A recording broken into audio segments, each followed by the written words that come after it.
Well,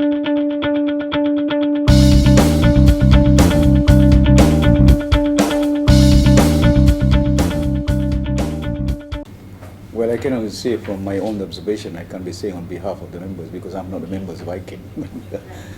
But what I can gather from what most members have participated during the conference, looking by the body language and some of the opinion highlighted by them, they sound like a very committed members of iCAPP. And I'm very sure that from what I have made to understand that this is a group of very senior politicians coming from different kind of political parties, and I'm confident that they can fulfill what had been decided during the conference. Yeah? And of course, unknown for our part, all the one support this conference. It was mooted by Dr. Sri Sidang, and he raised this issue, I think, twice in the UMNO Supreme Council. So I'm quite sure, I think, this will benefit the member countries too. Yeah? Yeah. Funding should be not an obstacle, but what is important, the meeting of minds of the members here, by suggesting the need to establish that sort of medical body which can help and assist member countries facing this problem. So eventually, I believe that member countries will definitely support that. It is only the amount that is need to be established, but I'm quite sure that Malaysia, one particular country, that we will definitely support that sort of move to ensure that we can help iCAPP to realize what they have decided to help member countries facing disaster and problem that they face, like tsunami too. Yeah? How do you consider this iCAPP as a successful, considering the two political parties in Pakistan and India also they resolved? Well, political belief, political differences in our member countries should not be an obstacle. This is for the common interest of everybody, saving people's life. We should not have our sort of like views that our political beliefs supersede the need for us to save people's life. So what is important? Can I add something, because I'm from Pakistan? Yes, please. And to reinforce what His Excellency has said, I think this Kuala Lumpur conference, apart from the focus on calamities and natural disasters, has also had a very important breakthrough. Two parties from India, opposition and government, two parties from Pakistan, government and opposition, have agreed for a track to political dialogue among the political forces, meeting in Manila as guest of His Excellency Jose de Venecia, who is the chairman of iCAPP, inshallah in July, so that to reinforce the efforts of the governments of India and Pakistan for normalization of relations. So iCAPP is a platform which is bridging countries, bridging cultures, bridging peoples, and bridging religions. So we must thank UMNO, the leadership of UMNO. We must thank His Excellency, also His Excellency the Right Honorable Shaidan Qasim, because this initiative has been a major initiative, and we feel it's led to a certain breakthrough also in other areas. Right. So the talk somewhere in July and whereabouts? In Makati, and their Vice President of Philippines, Mr. Pinay, has offered to host it.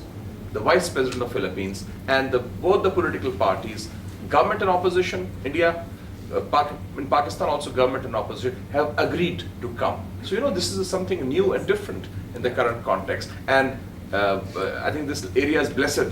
Kuala Lumpur, Malaysia, we feel is a second home, because mashallah, it's a Muslim country with a lot of vibrant leadership. And this thing took place thanks to Allah subhanahu wa ta'ala's best wishes in Kuala Lumpur.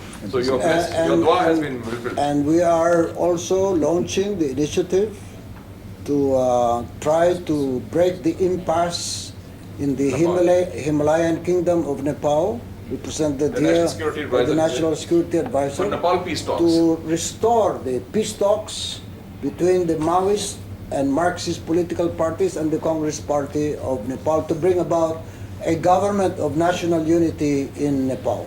So we have two peace processes that we are launching. That's good. Nepal and India, Pakistan.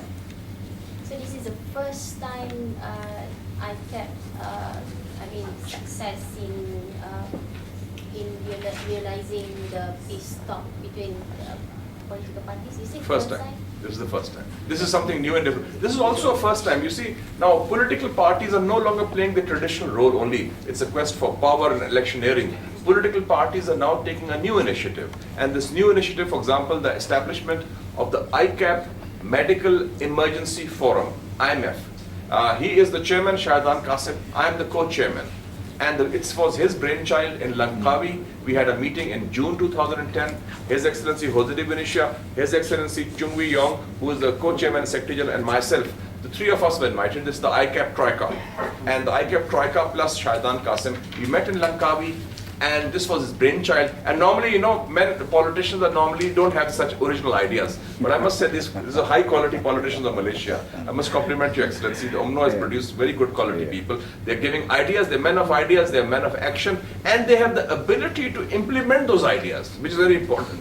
Because not just ideas in thin air. So, you know, this has worked out very well. And by inshallah, I feel by the grace of Almighty Allah that this initiative will also move forward, and he has been very generous. He sent, when our floods came, and you mentioned, sir, the floods in Pakistan, he sent a very generous team there, along with humanitarian supplies, and also for the Japan tsunami, and also for the flash floods in Korea and China. So there we are. That is another good example of what the iCAPP had gone beyond Yes. the original objective of setting it up, to overcome the problem, to help the countries faced by disaster. So saya melihat bahawa apa yang dilakukan oleh iCAPP sebagai satu badan antarabangsa gabungan negara-negara anggotanya yang melibatkan ASEAN countries, negara-negara ASEAN, telah melahirkan bukan hanya usaha untuk mengatasi masalah yang dihadapi seperti bencana alam. Dan saya melihat pada hari ini juga kita dapat mendengar bagaimana landasan ini juga sebagai satu landasan untuk membincangkan dan memperincikan seboleh-bolehnya mengatasi masalah perbezaan pendapat dan pandangan tentang masalah negara-negara anggota yang ada. Jadi walaupun kita yakin bahawa dari segi formalnya nak diatasi harus menerusi kerajaan-kerajaan, ya, sama ada menteri luarnya ataupun kerajaan yang bertanggungjawab di setiap negara anggota, ya. So this is a very good example. I must congratulate you all for having this platform to realizing all these declarations where you can gather together to unite member countries too. Of course, we need to move forward. Yes, sir. By of course having a formal kind of government official declarations too. Absolutely. Whether it's to the representative of all respective countries to agree upon that. Let me also congratulate UMNO and Yeah. Prime Minister Najib Razak Yeah.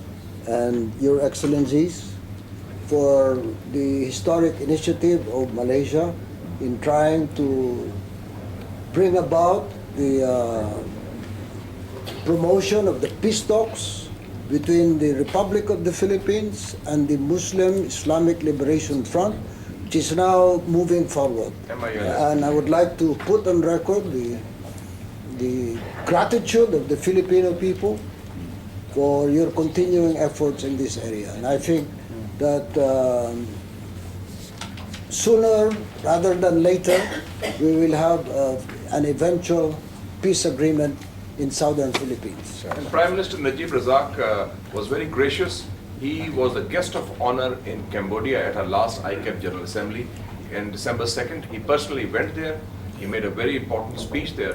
So we are very grateful to the leadership of Malaysia, UMNO and the Prime Minister and the Honorable Minister, the Vice President of UMNO as well as Shahdan for all their help and support. Domestic politics first. Komen sikit Datuk pasal ni. Kabinet bayangan. Kabinet bayangan nampaknya antara Pakatan sendiri, Kabinet bayangan didominasi oleh DAP, Senat pula mengumumkan keluar daripada Pakatan. Di mana tu? Di Sarawak. Itu sebagai contoh. Mungkin Sebenarnya dari segi perlembagaan peraturan persidangan Dewan Negeri yang ada di Negeri Sarawak tidak membolehkan, ya, pengujudan shadow cabinet ataupun kabinet bayangan yang ada di peringkat negeri Sarawak, dan kita yakin bahawa mereka hanya merupakan gimmick yang dilakukan. Tapi dalam pada itu kita dapat melihat bagaimana dominasi yang dilakukan oleh pihak DAP meninggalkan rakan-rakan mereka, anggota mereka yang dahulu bergabung bertanding di dalam pilihan raya kecil seperti parti PAS ke, parti PKR ke yang lain, langsung tidak mendapat tempat walaupun tidak ada wakil mereka selaku anggota Dewan Undangan Negeri, tapi mereka dah meninggalkan dari segi pembentukan, ya, perkara-perkara yang penting. Saya yakin kalau itu hasrat mereka untuk mendengar suara, supaya suara mereka didengar di peringkat Dewan. Mereka ada wakil dari segi pembangkang, walaupun tidak ada PAS di situ, walaupun tidak ada PKR di situ, ya, DAP ada di situ, tapi oleh kerana keikhlasannya tidak ada langsung jelas kelihatan, mereka tinggalkan, ya, tidak melibatkan parti-parti yang telah memberi sokongan sehingga membolehkan mereka menang dalam pilihan raya baru-baru ini di peringkat negeri Sarawak. Jadi ini merupakan satu contoh yang cukup jelas bahawa dikatakan pakatan bukan pakatan, ya, cuma ambil kesempatan kepada rakan yang membantu menjayakan agenda mereka masing-masing. Jadi ini harus menjadi peringatan kepada masyarakat kita ataupun para pengundi kita yang telah memberi sokongan. Saya yakin masa kempen di peringkat bandar di Kuching dahulu pun, yang tolong kempen PAS pun kempen, tolong DAP, PKR pun tolong kempen DAP. Begitu juga SNAP, ya. Tapi bila ada menang, kawan tinggal. Inilah kita dalam Parti Barisan Nasional konsisten daripada dulu dari segi melaksanakan tanggungjawab. Masa susah, masa senang, kawan baru, kawan lama, kita tak tinggalkan mereka. Jadi ada kemungkinan menyaksikan kerajaan paduan kemudian Di antara mana? PAS dengan UMNO. Well, tak jadi masalah bagi kita. Kalau benda yang baik harus dipercepatkan untuk membolehkan supaya kita mantapkan kestabilan yang ada di peringkat negara kita. Yang kita nak lihat bahawa negara ini perlu dimajukan, dibangunkan, dan akhirnya rakyat perlu menerima manfaat daripada kalangan ahli-ahli politik. Bukan landasan negara ini menjadi satu landasan perkelingkahan pergaduhan. Dan kita terdapat berupaya untuk membangun negara kita. Kita harus maju ke depan, ya, dari segi bagaimana untuk dalam keadaan ekonomi dunia yang tak begitu menentu ataupun menjamin, kita harus mempunyai kekuatan dari segi politiknya untuk membolehkan kita dapat satukan rakyat kita. Datuk, tadi Datuk sebut yang bahawa macam DAP ni bukan berpakat tapi ambil kesempatan. Ya, DAP bukan berpakat. Kalau BN kita ada power sharing, tapi nampak macam DAP dalam kabinet bayangan ini dia lebih kepada membuli parti-parti pakatan yang lain. Jadi bagaimana pandangan Datuk? Ya, memang pun kalau kita lihat dari segi pengagihan kursi yang dahulu pun, ya, dahulu dah ada bagaimana sehingga calon DAP yang keluar daripada mereka masuk kepada bertanding bebas oleh kerana mereka tidak mendapat ruang. Jelas dia di situ lah, ya. Sebenarnya oleh kerana bila mana ada nampak kekuatan mereka akan bulilah parti-parti yang langsung tak ada tempat seperti PAS, ya. Kita dah maklumkan bahawa bukannya menguntungkan PAS, dia berpakat dengan DAP, yang untung akhirnya ialah DAP, ya. Mereka tidak akan memberi kebaikan macam kita dalam Barisan Nasional. UMNO, kalaupun kita contoh macam di peringkat negeri Sabah, kita menang mutlak. Jumlah besar di antara kursi yang ada ialah UMNO. Tapi kita tidak tinggalkan parti-parti yang lain, ya. Sama ada MCA, sama ada Parti Gerakan, sama ada Parti OPCO, Parti PBS. Kita libatkan mereka dalam pentadbiran negeri dan juga negara kita, ya. Mananya kita tidak lupa kawan-kawan kita dalam pentadbiran bila mana kita dapat memerintah, ya. Datuk Sri, dalam satu function DAP malam semalam ada perhimpunan Kristian dan dia orang membaca ikrar untuk menjadikan Malaysia sebagai negara Kristian kalau menang. Itu boleh dan mereka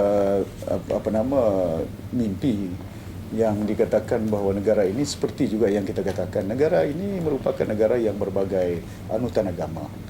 Dan walaupun Islam itu dalam perlembagaan sebagai negara resmi, tapi dari segi mengamalkan agama-agama lain kita ada kebebasan, ya.